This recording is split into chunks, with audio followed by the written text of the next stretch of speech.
O Alexandre Simões, ponto importante do Galo e tem bola rolando. Vasco e São Paulo, lá em São Januário, Alexandre. Ô, Thiago, ponto fundamental. Não só pela história do jogo, né? Você tem um jogador expulso, ali era o quê? 15 minutos, né, Edu?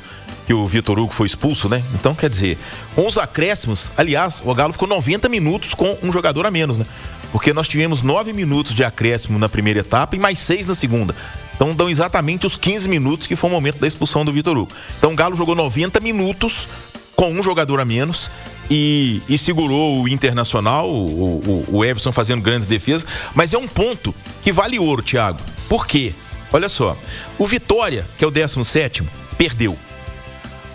O Juventude, que é o 19º, perdeu. O Sport, que é o 20º, perdeu. Mas esses dois aqui, acho que a gente nem precisa contar.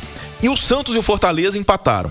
Então, o Atlético, ele aumentou em um ponto a sua distância em relação à zona de rebaixamento.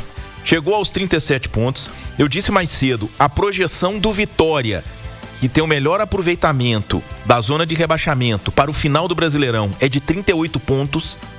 O aproveitamento atual do Vitória diz que ele chegaria a 38 pontos após a disputa dos 114 pontos que a gente tem no Brasileirão, e o Galo já tem 37.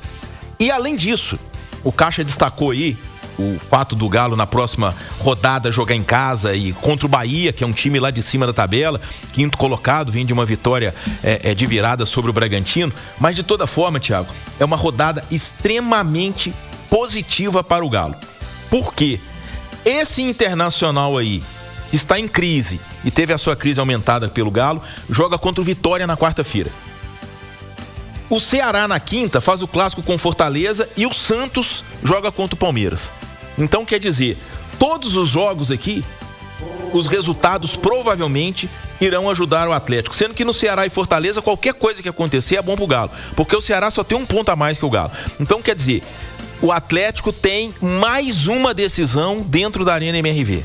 Se o Atlético vence o Bahia, tá? Se o Atlético vence o Bahia, ele sai definitivamente dessa briga, dessa preocupação com zona de rebaixamento.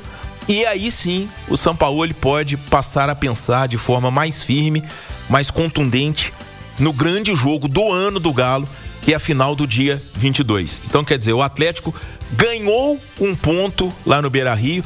Além do contexto da expulsão do Vitor Hugo, a rodada fez com que esse empate fosse um ótimo resultado para o Atlético, dentro desse contexto de pensar em distanciamento da zona de rebaixamento. Então, quer dizer, o Galo volta de Porto Alegre com uma situação melhor, uma distância maior em relação à zona de rebaixamento.